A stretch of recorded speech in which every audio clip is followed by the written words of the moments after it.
ओम ह्रीं नमो अरहन्ताणं। ओम ह्रीं नमो सिद्धाणं। ओम ह्रीं नमो आयर्याणं। ओम ह्रीं नमो उवच्छायाणं। ओम ह्रीं नमो लोये सब्बसाहूणं। एषो पञ्चनमुक्कारो सब्बपावपणासनो। मङ्गलानं च सब्बेसिं पढमं हवै मङ्गलम्। पढमं हवै मंगलम्। आराध्य देव के चरणों में वंदन। आदरणीय समनी जी, उपस्थित भाइयों तथा बहनों, आज का हमारा टॉपिक है नॉलेज एंड इंट्यूशन कवरिंग कर्म। मनुष्य के मन में जिज्ञासा उत्पन्न हुई, इस संसार में सब मनुष्य हैं, फिर भी मनुष्य में कितना भेद, इतना डिफरेंट क्यों? सबके चेहरे एक जैसे नहीं, सबकी नाक एक जैसी नहीं, सबके कान, सबकी आंख, सबके अलग अलग क्यों? इस संसार में कोई सुखी है, कोई दुखी है, कोई धनवान है, कोई गरीब है, कोई बुद्धिमान है, कोई बुद्धिहीन है। किसी के पास रहने के लिए बहुत बड़ा बंगला है, कोई व्यक्ति ऐसा है जिसके पास रहने के लिए झोपड़ी भी नहीं है। कुछ व्यक्ति ऐसे होते हैं जिनके पास खाने के लिए बहुत सारी आइटम्स होती है, सोचते हैं क्या क्या खाए। दूसरे व्यक्ति ऐसे होते हैं जिनके पास 2 टाइम खाने के लिए भी रोटी नहीं, सोचते हैं क्या खाए। एक व्यक्ति कुछ बोलता है, उसका रेस्पेक्ट होता है, दूसरा व्यक्ति बोलता है, उसका कोई रेस्पेक्ट नहीं करता है। एक व्यक्ति जन्म से ही निरोगी होता है, हेल्दी होता है, दूसरा व्यक्ति जन्म से ही बीमार होता है। क्या आपने कभी चिंतन किया इन सबके पीछे क्या कारण हो सकता है? इन सबके पीछे अगर हम चिंतन करें, इन सबके पीछे कारण है हमारा अपना कर्म। पिछले जन्मों में हमने जैसे कर्म किए थे, इस जन्म में हमें वैसा ही मिल गया। हमें देख करके दया भी आती है कि ये कितना गरीब है, कैसा व्यक्ति है, लेकिन दया आनी अच्छी बात है। लेकिन पिछले जन्मों में उन्होंने ऐसे कोई कर्म किए थे जिसके कारण वर्तमान समय में उनको न हाइट बॉडी अच्छी मिली, न घर रहने के लिए मिला, न कोई उनकी बात का कोई रेस्पेक्ट करता है, न उनके पास कोई गाने के लिए अच्छा गला है। वो कारण क्या है? पिछले जन्मों का कर्म है। ये कर्म का बंधन कैसे होता है, इससे पहले हम जाने कि कर्म क्या है।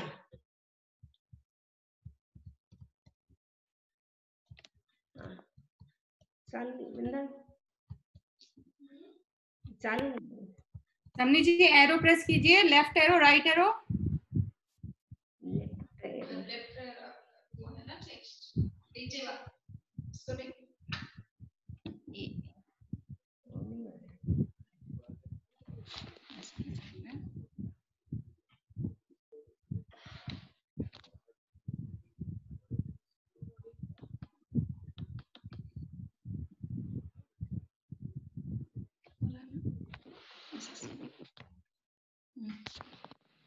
नीचे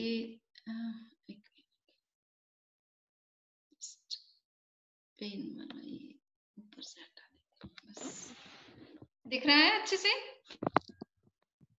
हाँ जी, ओके।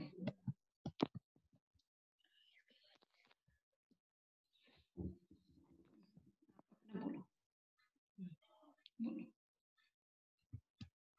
कर्म की परिभाषा, कर्म किसे कहते हैं? आत्मा की जो भी अच्छी बुरी प्रवृत्ति होती है उसके माध्यम से जो कर्म अट्रैक्ट होते हैं, कर्म पुद्गल जो अट्रैक्ट होते हैं उसे कर्म कहते हैं। ये कर्म कैसे लगते हैं हमारी आत्मा पर? ये जो सूक्ष्म डस्ट है वो कैसे लगते हैं? वो जो डस्ट है सूक्ष्म पूरे एनवायरमेंट में है, जैसे आपने पिक्चर में देखा था पूरे एनवायरमेंट में ये डस्ट भरी हुई है। तो वो जो डस्ट वो कब लगती है? जब हमारे भीतर राग और द्वेष ये होते हैं, उसके साथ साथ हमारी मेंटल, वर्बल और फिजिकल जब एक्शन होते हैं, तब यह जो कर्म है हमारी आत्मा पर अट्रैक्ट होते हैं, लगते हैं। जब कर्म लगते हैं वो कैसे लगते हैं? कहा गया वाटर और मिल्क की तरह वो मिक्स हो जाते हैं, जैसे दूध और पानी एक मेक हो जाते हैं, वैसे ही ये जो कर्म होते हैं वो हमारी आत्मा के साथ एक मेक हो जाते हैं। ये कर्म कब से है हमारी आत्मा पर? अनादि काल से हमारी आत्मा पर ये कर्म लगे हुए हैं। तो प्रश्न होता है पहले कर्म थे या पहले आत्मा थी? इसके बारे में हम कुछ नहीं कह सकते हैं, क्योंकि अगर कर्म न हो तो आत्मा नहीं रह सकती, आत्मा परमात्मा हो जाएगी। और यदि आत्मा न हो तो अकेले कर्म भी नहीं रह सकते हैं। तो आत्मा और कर्म का अनादि काल से संबंध चला आ रहा है। ये कर्म का जो बंध है वो राग द्वेष जितने होते हैं ज्यादा, और मन वचन और काया की जितनी चंचलता अधिक होती है, जिससे चिकनाहट पैदा होती है। और चिकनाहट के कारण कर्म जो डस्ट है, जो सटल डस्ट है, वो हमारी आत्मा पर लगते हैं। जैसे दो दीवार है, एक सूखी दीवार है और एक चिकनी दीवार है जिस पर घी तेल लगा हुआ है, वैसी दीवार है। आपने मिट्टी का ढेला फेंका तो सूखी दीवार पर वो टच होते ही तुरंत ही नीचे गिर जाएगा, लेकिन जो चिकनी दीवार है उस पर चिपक जाएगा। वैसे ही जब हमारी आत्मा पर जब हम राग द्वेष करते हैं और जब हमारी एक्टिविटीज होती है गुड या बैड, मन वचन काया की या मेंटल वर्बल जो भी फिजिकल एक्शन होते हैं, उसके कारण हमारी आत्मा पर कर्म लगते हैं। तो ये कर्म लगते हैं तो उसका बंध कैसे होता है? तो कहा गया बंध के 4 प्रकार हैं। प्रकृति, स्थिति, अनुभाव और प्रदेश, यानी नेचर। सबसे पहले जो भी हमारे कर्म का बंध होता है, नेचर डिसाइड होता है यह कर्म का स्वभाव कैसा होगा। क्योंकि जो कर्म 8 है उनमें कौन से कर्म का कौन सा स्वभाव होगा, ज्ञानावणी कर्म क्या करेगा, दर्शनावणी कर्म क्या करेगा, आयुष्य कर्म क्या करेगा, ये सारा डिसाइड होता है प्रकृति बंध से, यानी नेचर होता है। अलग अलग सब कर्मों का नेचर होता है। जैसे लड्डू है तो कोई लड्डू आपने मेथी के बना लिए, कोई लड्डू आपने सौंठ के बना लिए। तो सौंठ का लड्डू है वो क्या करेगा, वायु को दूर करेगा। जिस किसी को वायु की प्रॉब्लम हो, गैस्ट्रिक प्रॉब्लम हो, वो अगर सौंठ का लड्डू खाता है तो गैस्ट्रिक प्रॉब्लम दूर हो जाती है। अगर किसी की एसिडिटी की प्रॉब्लम है, एसिडिटी वाली प्रॉब्लम है, उनके लिए हम क्या करेंगे, जीरे का लड्डू बनाएंगे, यानी लड्डू के अंदर जीरा डाल देंगे। तो जीरा डालने से पित्त शांत हो जाते हैं। तो वैसे ही ये जो नेचर है, तो ये प्रकृति बंध क्या करता है, नेचर डिसाइड करता है कि कौन से कर्म का क्या नेचर होगा, कौन से कर्म हमें पेन देगा, कौन कर्म हमारे कार्य में बाधा उत्पन्न करेगा, कौन हमारे दर्शन को रोकेगा, कौन हमारे कर्म को ज्ञान को रोकेगा। ये सारा डिसाइड होता है प्रकृति बंध से, यानी नेचर से। दूसरा है नेचर तो हो गया डिसाइड, लेकिन कब तक रहेगा, ड्यूरेशन, वो स्थिति कब तक रहेगी हमारी कर्मों की। क्योंकि कोई भी कर्म होते हैं अनादिकाल तक नहीं रहते हैं। जो पहले कर्म बंधे वो झड़ जाते हैं, वापस नए कर्म का बंध होता रहता है, जिसके कारण 84 का चक्कर में हम भटकते रहते हैं, घूमते रहते हैं। जब तक कर्म सारे नष्ट नहीं होते तब तक संसार में हमें परिभ्रमण करना होता है। तो ड्यूरेशन फिक्स होती है कि कब तक ये कर्म रहेगा। जैसे लड्डू होते हैं, उसकी भी आप देख रहे हैं लड्डू, इसमें कई प्रकार के लड्डू हैं। तो कुछ लड्डू ऐसे होते हैं जैसे चूरमे का लड्डू है, तो आप 2 दिन से ज्यादा नहीं रख पाएंगे क्योंकि बाद में वो खराब हो जाएगा। लेकिन ये जो मूली के लड्डू हैं, इसको आप कई दिन तक रख सकते हैं। बूंदी के लड्डू को भी आप कई दिन तक रख सकते हैं। तो वैसे ही जो मोहनीय कर्म होता है, उसका ड्यूरेशन बहुत लंबा है, 70 क्रोडाकोट सागरोपम का। तो कुछ कर्म ऐसे होते हैं जिनका कम है, जैसे ज्ञानावणी कर्म है, दर्शनावणी कर्म है, इनका ड्यूरेशन कितना है, 30 क्रोडाकोट सागरोपम तक का है। यानी ज्ञानावणी दर्शनावणी कर्म का बंद होगा, वो 30 क्रोडाकोट सागरोपम तक आपको रहेगा, उसके बाद अपने आप ही समाप्त हो जाएगा। तो यह जो बंध है, तो पहला है नेचर, दूसरा है ड्यूरेशन। उसके बाद आप किस प्रकार की इंटेंसिटी आपकी होती है, यानी आपका भाव क्या होता है जब कर्म का बंधन करते हैं, जब आप कोई भी एक्टिविटीज करते हैं, आपके भाव कैसे हैं, उसके ऊपर। अगर आपकी तीव्र कसा है तो तीव्र कर्म का बंध होगा, अगर आपके मंद कसा है तो मंद कर्म का बंध होगा। उसके बाद क्वांटिटी कितनी होगी, जो कर्म का बंद हो गया उसकी क्वांटिटी कितनी होगी, क्योंकि आप जैसे लड्डू बनाते हैं, तो कुछ लड्डू आप बड़े बड़े बनाते हैं, कुछ छोटे छोटे बनाते हैं। जैसे बच्चों को देना है तो छोटे छोटे लड्डू बनाते हैं, बड़ों को देना है तो बड़े लड्डू बनाते हैं। वैसे ही इसमें क्या होता है, क्वांटिटी फिक्स होती है। जो भी स्कंद होता है, वो जो भी स्कंद होता है वो क्या होता है, अनंत प्रदेशी होता है। तो अनंत प्रदेशी स्कंद है, वो हमारी आत्मा पर चिपक जाते हैं। जो भी कर्म का बंध होता है वो अनंत प्रदेशी होता है, एक प्रदेशी नहीं, अनंत अनंत कर्म पुद्गल हमारी आत्मा के साथ एक साथ अटैच हो जाते हैं। उसमें क्वांटिटी में फर्क हो सकता है, क्योंकि कई व्यक्ति होते हैं, मान लो 2 व्यक्ति हैं, एक व्यक्ति इतने तेज गुस्से से बोलता है जिसके कारण उसका कर्म का बंधन जो क्वांटिटी है वो ज्यादा हो जाती है। एक व्यक्ति क्रोध करता है लेकिन उसकी मात्रा थोड़ी कम होती है, उसकी क्वांटिटी थोड़ी कम हो जाती है। तो कर्म का बंध ये 4 प्रकार से होता है, प्रकृति, स्थिति, अनुभाव और प्रदेशी। बंध के 4 प्रकार है, कर्म बंध के 4 प्रकार है। उसके बाद है कोज ऑफ कार्मिक बॉन्डेज।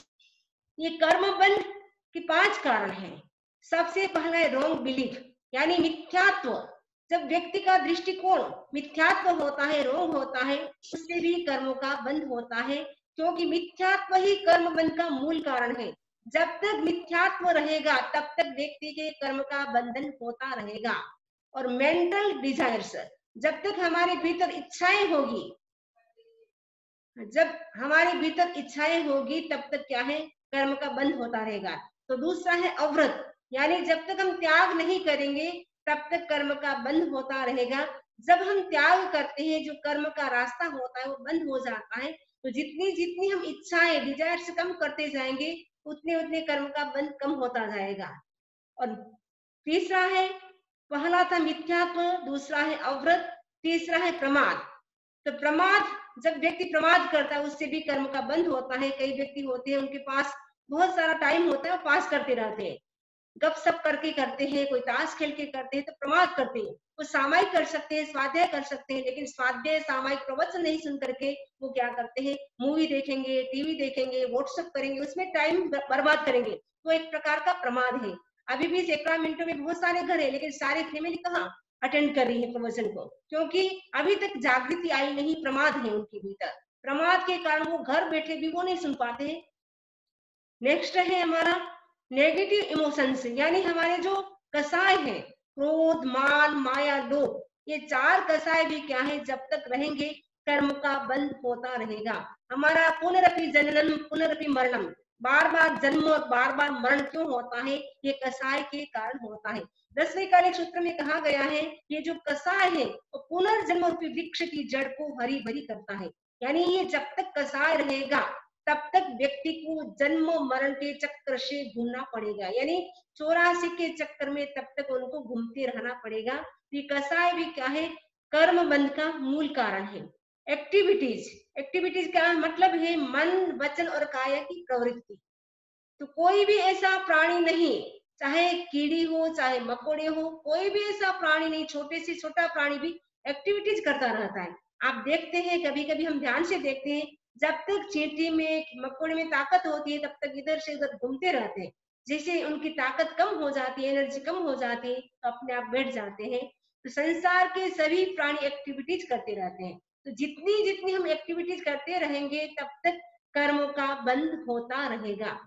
ये कर्मों का बंध कितने प्रकार का होता है? जो कर्म है तो हमारे कितने प्रकार के हैं?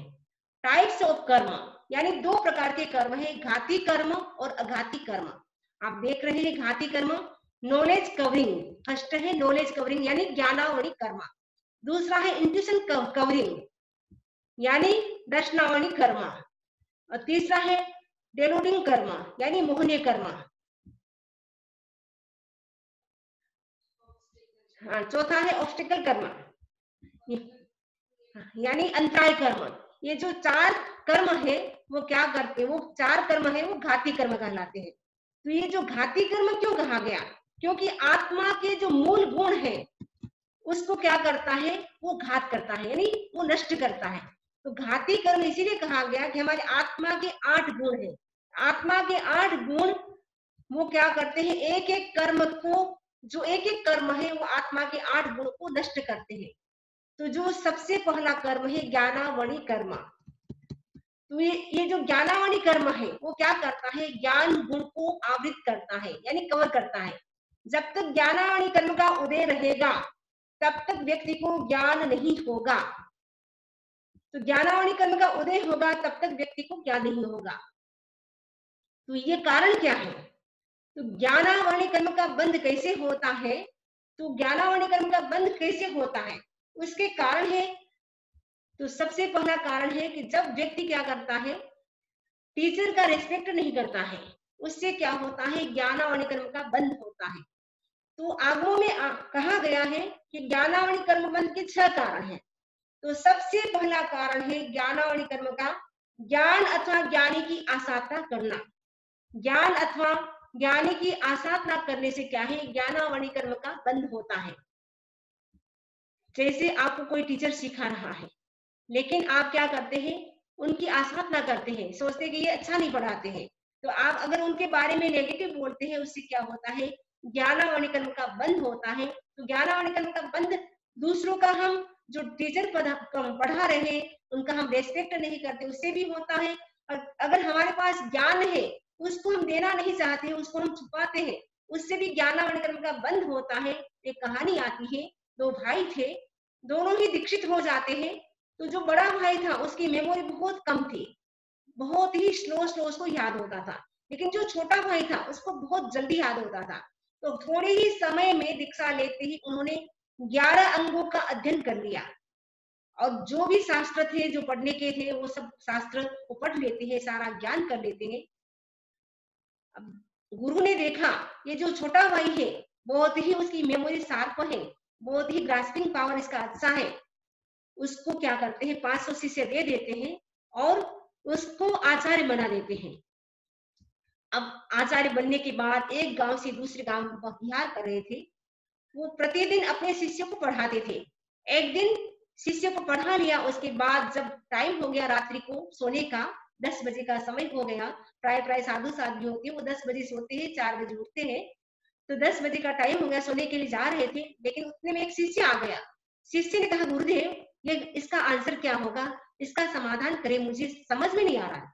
गुरुदेव ने इनका समाधान किया, उतने में दूसरा शिष्य आ गया। ऐसे करते करते पूरी रात आंसर देने में उनकी बीत जाती, जो भी समस्या थी उसका समाधान में उनका समय बीत जाता है। ऐसे करते करते पूरी रात वो नींद नहीं ले पाते हैं।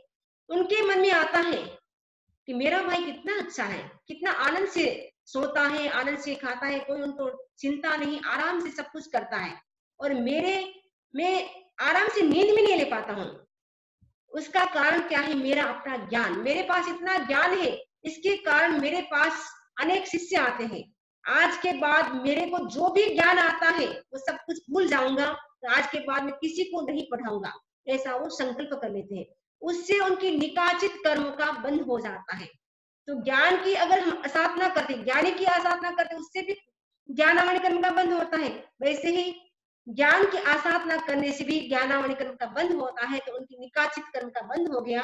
दूसरा है ज्ञान अथवा ज्ञानी से प्रतिकूल व्यवहार करना। जो ज्ञानी है उसके विरोध में हम कुछ बोलते हैं कि ये बेकार है, ऐसा है, वैसा है, इनको कुछ पढ़ाना भी नहीं आता है, तो उनके विरुद्ध हम वचन बोलते हैं, उससे भी ज्ञानावली कर्म का बंध होता है। ज्ञान अंतराय यानी ज्ञान प्राप्ति करने में, यानी कोई व्यक्ति ज्ञान प्राप्त कर रहा है उसमें हम अंतराय डालते हैं, उससे भी क्या होता है, ज्ञानावरण कर्म का बंध होता है। सपोज आपके 2 बच्चे हैं, वो पढ़ रहे हैं, आपकी इच्छा नहीं कि मेरे बच्चे सारा दिन पढ़ते रहे, वो कुछ और भी एक्टिविटीज करे, तो आप जानबूझ करके क्या करेंगे, लाइट बंद कर देंगे या तार निकाल लेंगे या कुछ न कुछ उनको बाधा कैसे हो उसके लिए आप करेंगे, या जानबूझ करके उनको बार बार काम बताएंगे, बीच बीच में पढ़ते पढ़ते उठाएंगे। उससे क्या होगा, ज्ञानावरण कर्म का बंध होता है। ज्ञान में अंतराय डालने से ज्ञानावरण कर्म का बंध होता है। तो ये ज्ञानावरण कर्म कैसा है, आंख की पट्टी के समान है। जैसे आंख के आगे पट्टी बांध देने से, आपने देखा था आंख के आगे जैसे पट्टी बांधी हुई थी, दो पिक्चर थे, आंख के आगे पट्टी बांधने से जैसे दिखाई नहीं देता है, वैसे ही हमारे पास अनंत ज्ञान है, यानी केवल ज्ञान भी हमारे भीतर है, लेकिन वो दिखाई नहीं देता है, क्योंकि ज्ञानावरण कर्म का आवरण आ गया, कवर आ गया है। ज्ञानावरण कर्म का कवर इतना सघन आ गया है, जिसके कारण हमें दिखाई नहीं देता है। जैसे आकाश में बादल होते, क्लाउड हो जाता है जिस दिन सूर्य होता है, फिर भी सूर्य हमें दिखाई नहीं देता है, वैसे ही हमारे भीतर केवल ज्ञान रूपी प्रकाश है, उसके बावजूद भी हम देख नहीं पाते हैं। क्यों? क्योंकि ज्ञानावरण कर्म का इतना सघन आवरण है, इसके लिए हम देख नहीं पाते हैं। तो ज्ञानावरण कर्म का बंध कैसे होता है, तो ज्ञान अथवा ज्ञानी की आसाधना करने से होता है, ज्ञान में बाधा डालने से होता है, और ज्ञानी की आसाधना करने से, प्रतिकूल व्यवहार करने से, और ज्ञान विषम वादन, यानी ज्ञानी के विरुद्ध वचन बोलने से। वो पढ़ा रहे फिर भी उसके बावजूद भी उनमें कुछ नहीं कुछ आप मिस्टेक निकालेंगे, आपको पढ़ाना नहीं आता है, इससे तो दूसरे टीचर भी बहुत अच्छे हैं, आपको क्या आता है, ऐसे ऐसे उनके विरुद्ध वचन करने से भी क्या होता है, ज्ञानावरण कर्म का बंध होता है। ज्ञानावरण कर्म का बंध हुआ हमें कैसे पता चलेगा, उसके लक्षण बताए गए कि स्मरण शक्ति न होना, यानी मेमोरी पावर उसकी लॉस्ट हो जाएगी, या वो स्लो स्लो उसको याद होगा। दूसरी बात है, पढ़ने में मन न लगना। कई बच्चे होते हैं उनका पढ़ने में बहुत अच्छा मन लगता है, कुछ बच्चे ऐसे होते हैं उनका पढ़ने में मन नहीं लगता है, इसका मतलब है ज्ञानावरण कर्म का उदय है। तीसरी बात है, ज्ञान प्राप्ति की इच्छा नहीं होगी, और स्वाध्याय करने में भी उसकी इच्छा नहीं होती है। इससे समझ सकते हैं कि ज्ञानावरण कर्म का उदय चल रहा है, और कोई उसको ज्ञान भी नहीं देगा। अगर कोई दे भी देगा, सपोज सुना भी देगा, पढ़ा भी देगा, लेकिन उसको याद नहीं रहेगा। मान लो थोड़ी देर के लिए याद हो गया, तो शाम को पूछेंगे, सारा क्लियर हो जाएगा, साफ हो जाएगा दिमाग, उनको कुछ भी याद नहीं कि मैंने क्या पढ़ा था। कई लोग ऐसे होते हैं, सुबह तो याद कर लेते हैं, लेकिन दोपहर होते होते भूल जाते हैं। कई लोग होते हैं शाम होते होते भूल जाते हैं, उनको याद नहीं रहता है।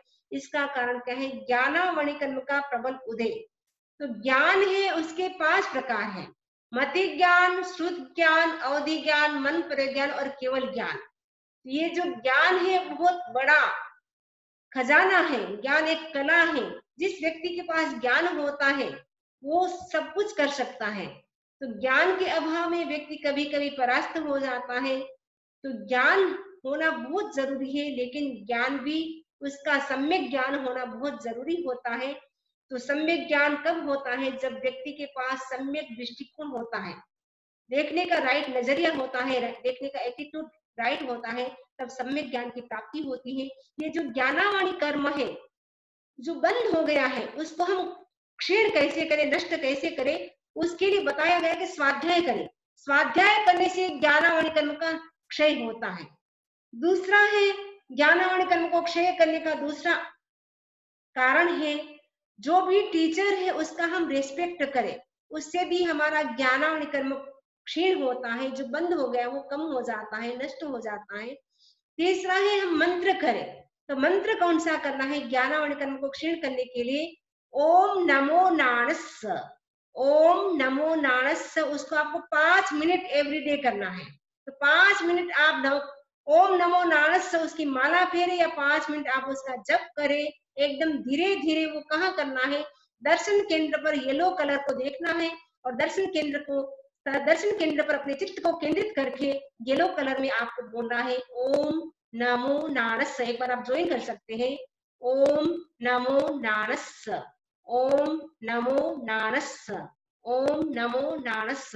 ऐसे आपको करना है 5 मिनट के लिए, ठीक है। तो ये ज्ञानावरण कर्म का जो बंद हो गया है उसको तोड़ने के लिए हम स्वाध्याय करें, मंत्र का जप करें और जो भी हमें ज्ञान दे रहा है उनका हम रेस्पेक्ट करें।